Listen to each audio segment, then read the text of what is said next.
सतलोक आश्रम बरवाला में आपका स्वागत है। संत रामपाल जी महाराज से प्रार्थना करने और प्रार्थना का आदेश पता करने के लिए एक दबाएं। संत रामपाल जी महाराज से नाम दीक्षा की जानकारी के लिए कृपया 2 दबाएं। संत रामपाल जी महाराज द्वारा लिखित पुस्तक संबंधी जानकारी के लिए कृपया 3 दबाएं। संत रामपाल जी महाराज के ज्ञान से संबंधित कृपया लाइन पर बने रहें। आपका कॉल हमारे लिए महत्वपूर्ण है। जल्द ही हमारे प्रतिनिधि आपसे बात करेंगे।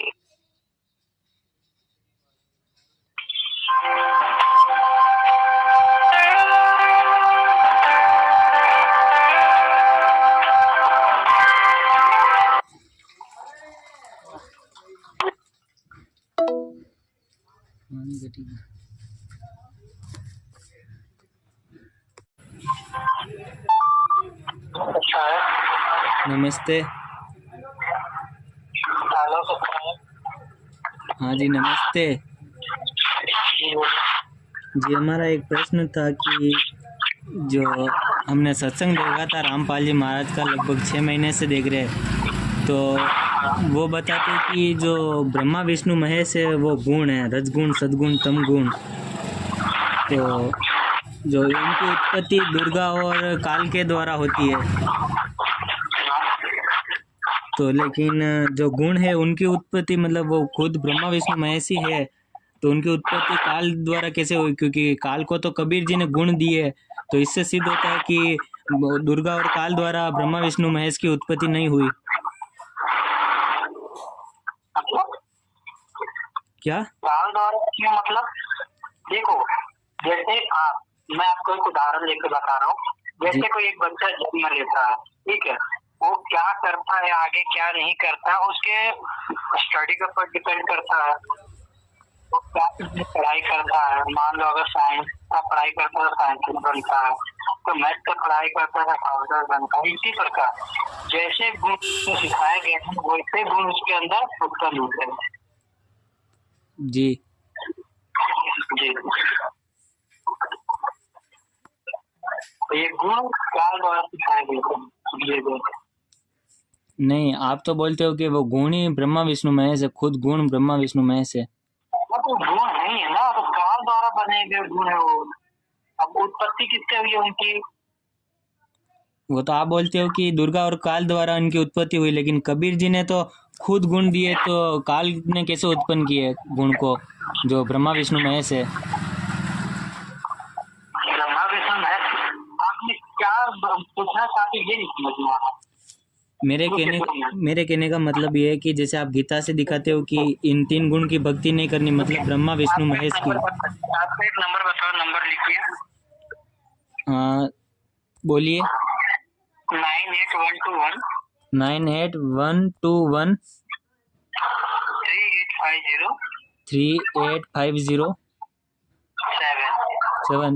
वापस बोल रहा हूँ, 98121 38507। इस नंबर पे बात कीजिए। ठीक है।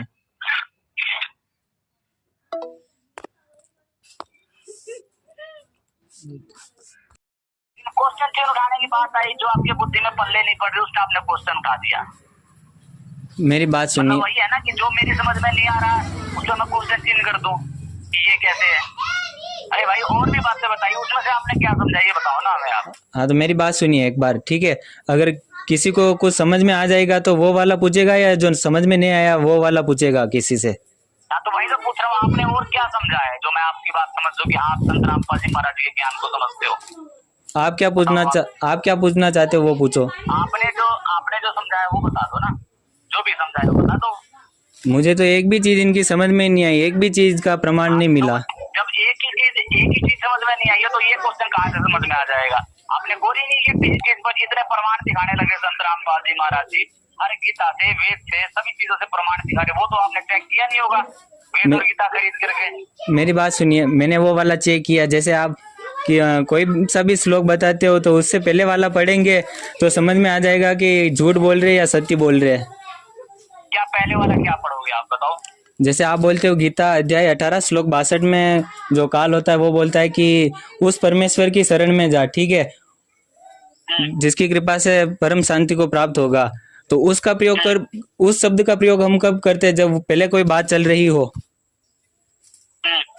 तो उसके पहले श्लोक में क्या है? चलो आप बता हाँ। दो क्या तो लिखा गया उसके पहले श्लोक? उसमें बताया गया है कि जो परमेश्वर सबके हृदय में अंतर्यामी रूप से स्थित है, उस परमेश्वर की शरण में जा। तो हृदय में अंतर्यामी रूप से कौन स्थित है? जो वो बताते 15वें अध्याय के 15वें श्लोक में कि वो तो मेरी बात सुनो। अच्छा एक मिनट मेरी बात सुनो। क्या बताया गया है? बताओ आगे कौन सा श्लोक बता रहे हो? बताओ। हाँ, 15वें अध्याय के 15वें पूरी बात सुन लेते हैं आपकी। 15वें अध्याय के 15वें श्लोक में बताते हैं कि मैं ही अंतर्यामी रूप से सबके हृदय में स्थित हूँ। तो इस हिसाब से तो वो काल अपने लिए बोल रहा है कि मेरी शरण में जा। नहीं मेरी शरण में एक बात बताओ, मेरी बात सुनना। मैं आपका दोस्त हूँ एक एग्जाम्पल के तौर पे, जी ठीक है? मैं आपका दोस्त हूँ, आप मेरे दोस्त हैं। तो मैं कभी आपको ये कहूंगा कि तू मेरा दोस्त बन जा? ये चीज बता दो मुझे आप। नहीं, जब पहले से ही हम दोस्त हैं या फिर जानकार हैं तो कभी कहूंगा क्या? आप ये बताइए कि अर्जुन, आप पूछ रहे हो इस हिसाब से, अब सुनिए। तो अर्जुन पहले ये कृष्ण को भगवान मानता था क्या? है?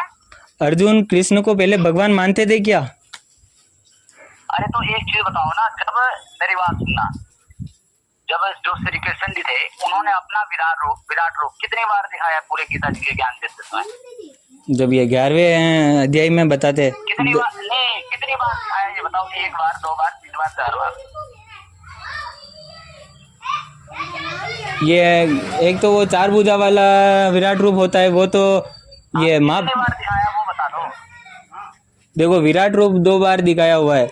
एक तो ये माप, ये क्या बोलते कौरवों की सभा में दिखाया, वो 4 भुजा वाला था, और जो गीता के समय दिखाया वो ये हजारों भुजाओं वाला, असंख्य भुजाओं वाला था। अच्छा जब 1000 भुजाओं वाला दिखाया तब उसमें श्री कृष्ण जी ने क्या बोला है? जो काल प्रवेश करके बोलता उसमें क्या बोला है श्री कृष्ण जी ने? वो 11 का 32। हाँ क्या बोला उसने? जब अर्जुन प्रश्न करता है कि आप उग्र रूप वाले कौन है, मैं आपकी प्रवृत्ति को नहीं जानता हूँ, आपको अच्छे से समझना चाहता हूँ, तब वो बोलते हैं कि मैं उग्र रूप, ये बड़ा हुआ काल हूँ और अभी प्रवृत्त हुआ हूँ, यानी कि अभी आया हूँ। तो जब एक चीज बताओ, यदि कौरवों की सभा में अगर वो सच्चाई थी तो फिर ये झूठ था। अगर ये सच है तो फिर वो झूठ था। ये हाँ। चीज तो हो सकती है ना। तो सुनिए, डायरेक्ट आज से पहले मेरी बात सुनो, उसमें डायरेक्ट श्री कृष्ण ने ये तक बोला हुआ है कि आज से पहले ना तो इस शरीर को किसी ने पहले देखा है और ना कोई आगे देख पाएगा। ये चीज भी तो बोलते हैं, उसको क्यों नहीं बता रहे हो? हाँ तो सुनिए, तो यदि अगर उनका, मेरी बात सुनो, आप पूरी बात करने दो। यदि वो पहले वाली सच्चाई थी तो ये क्या है? और अगर ये सच्चाई है तो फिर वो क्या थी? अब बोलूं? बताओ। हाँ, ये बताइए, जैसे आपके अनुसार कृष्ण के कितनी भुजाएं है? लास्ट 4 भुजा। हाँ बिल्कुल। और काल के कितनी है? 1000 भुजा। हाँ बिल्कुल। तब कौरवों की सभा में जब विराट रूप दिखाया था तो उस समय कितनी भुजाएं थी? 1000 भुजाएं थी या 4 भुजाएं? 4 भुजाएं थी। 4 भुजाएं थी। और जब गीता का ज्ञान दिया उस समय कितनी भुजाएं थी विराट रूप में? 1000 भुजाएं थी। तो दोनों विराट रूप सेम कैसे हुए? 4 भुजा और 1000 भुजा में कितना अंतर है? सेम वही तो कह रहा हूँ मैं आपसे कि सेम कहाँ है? दोनों तो अलग अलग है ना। वो तो डायरेक्ट हाँ। बोल रहा है कि मैं बड़ा हुआ काल हूँ और सबको खाने के लिए प्रवृत्त हुआ हूँ, सबका नाश करने के लिए। नहीं, तो आप तो दोनों विराट रूप को एक ही तो बताने में लगे हो ये कि कहाँ से बता दिया मैंने? ये कहाँ से बता दिया बताओ? नहीं, आप जैसे जबरदस्ती करो तो वो बात है ना। नहीं, आप ऐसे बोल रहे हो कि जैसे कृष्ण, आप बोल रहे हो, यदि मैंने ये बोला है कि यदि वो उनका विराट रूप था तो फिर ये क्या था? यदि ये विराट रूप है तो वो क्या था? हाँ तो मैं तो वही बता रहा हूँ ना। इन्होंने बोला कि ये विश्व रूप वाला, सभी और मुख वाला, ये अभी बताया है। ऐसा नहीं बोला कि वो वाला नहीं बताया। तो फिर उसमें ये भी तो बोला है कि सर्व का नाश करने के लिए उत्पन्न हुआ हूँ। तो भगवान, यदि वो भगवान होते तो सबका नाश क्यों करेंगे? भगवान सबका नाश करता है क्या? क्यों नहीं कर सकता है? क्यों करेगा भगवान नाश? अच्छा, नाश नहीं कर सकता? पिता अपने पुत्रों का नहीं, पिता अपने पुत्रों का वध करेगा क्या? हाँ, अब सुनिए, अब इसका आंसर सुन लीजिए। काल को श्राप किसने दिया? जन्म मृत्यु वाला, कि तेरे ये जन्म मरण के चक्कर में रहेगा। वो चैप्टर क्यों लेकर के आ रहे हो? क्यों? आप प्रश्न खड़ा कर सकते हो। सुनिए, आप प्रश्न खड़ा कर सकते हो तो हम नहीं कर सकते क्या? ऐसे नहीं होता है कि आप एक तरफ अपनी बात रखो और दूसरी बात जो है संत रामपाल जी महाराज जी ज्ञान से प्रमाण दे रहे हो। चलो मेरी बात से प्रमाण दे देता हूँ आपको। बताओ। 13वें अध्याय के या 13 या 14 अध्याय है, ठीक है, गीता का। तो उसमें बताया गया है कि जो जानने योग परम धाम है, जो परमेश्वर है, वो 3 भागों में विभक्त होता है। उत्पत्ति के लिए ब्रह्मा और ये स्थिति के लिए विष्णु और संहार के लिए ये शिव रूप में, ठीक है। तो जो जानने योग परम रूप है उसका तो बता दिया कि वही सबका संहार, स्थिति और ये क्या बोलते पालन करता है। तो इससे सिद्ध हो रहा है ना कि संहार भी वही करेगा, क्योंकि जैसे आपने अभी प्रश्न सुनिए ये तो तीन देवता, ये तो 3 अलग अलग हो गए ना। ये चीजें देखो ना, ब्रह्मा विष्णु महेश, ये तो इनकी बात कर रहे हो आप। अभी श्री कृष्ण जी की बात कर रहे थे, ब्रह्मा विष्णु महेश से आगे एक जगह टिक के तो बात कर लो कम से कम आप।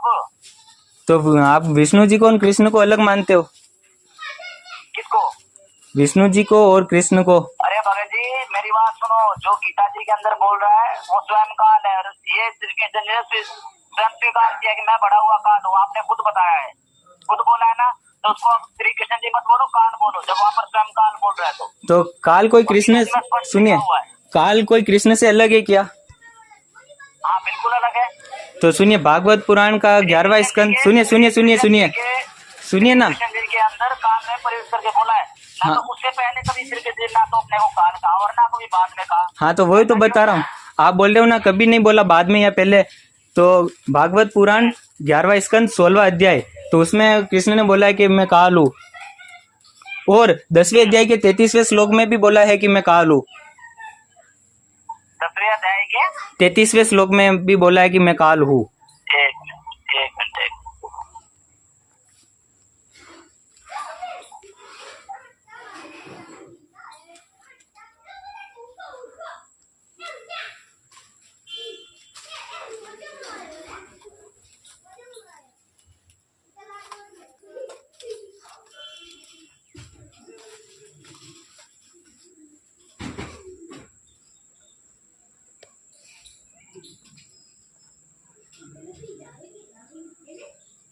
दसवें अध्याय के 33वें श्लोक में।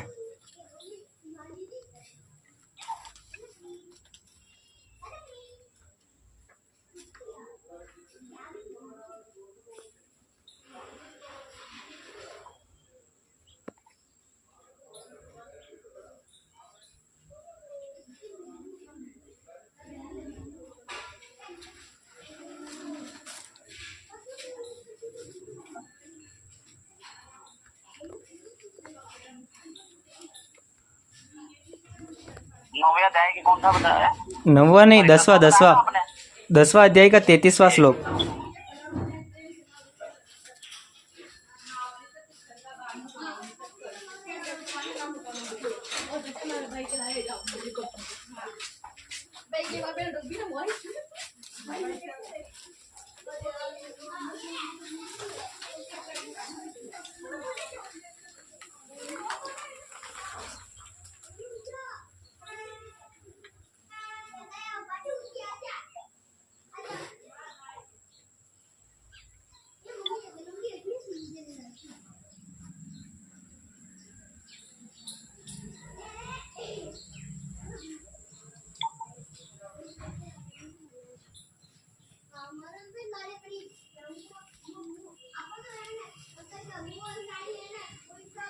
हाँ 10वें अध्याय के 33वां क्या लिखा है बताओ? अक्षरों में अकार, समासों में द्वंद्व समास हो। अक्षय काल अर्थात काल का भी महाकाल, सब और मुख वाला, दाता, पालन पोषण करने वाला भी मैं ही हूँ।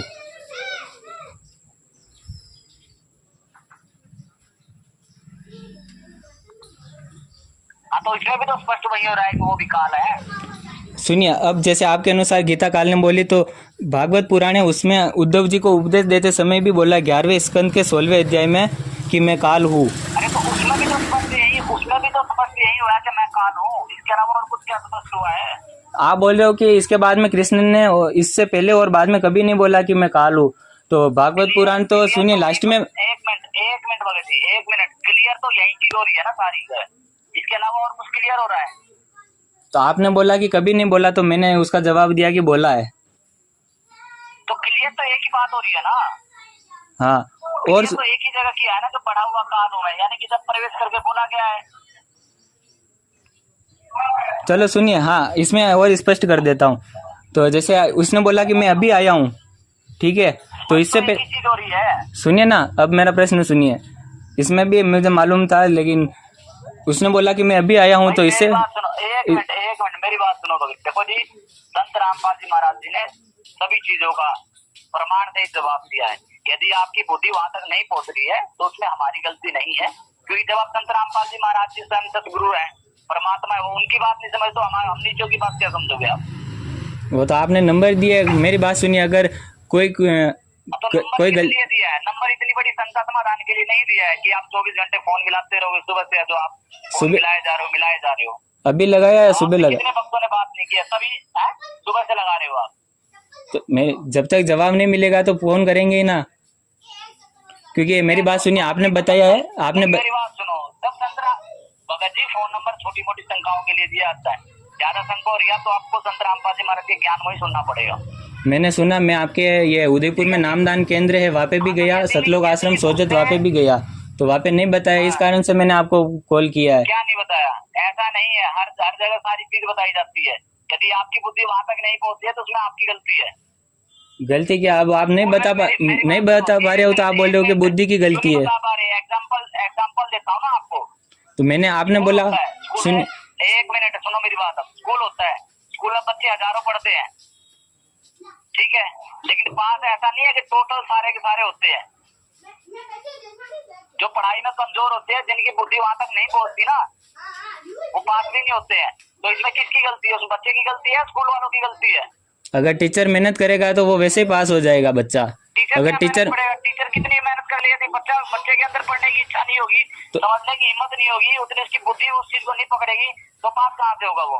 तो टीचर की गलती निकाल दी। तो टीचर समझेगा कि इसमें क्या गलती रह रही है। जो ट्रेनिंग करता है उस समय उसको सिखाया जाता है कि, अरे तो वो कितना समझाएगा? मैं तो आपसे ये पूछ रहा हूँ। तो सुनिए, ये भगवान है। तो हर चीज नहीं, मैं तो एक चीज बताओ, आप 100 में से टीचर सभी बच्चों को एक ही ज्ञान दे रहा है, उसमें 99 बच्चे पास हो रहे हैं, एक नहीं हो रहा, तो उस बच्चे की गलती है, टीचर की गलती है? तो टीचर तरीका चेंज करके समझाएगा। हाँ, तो वो हर तरीके से समझाने लग रहे हैं। अगर फिर भी आपको नहीं समझ में आ रही है तो वो आप देखो भाई।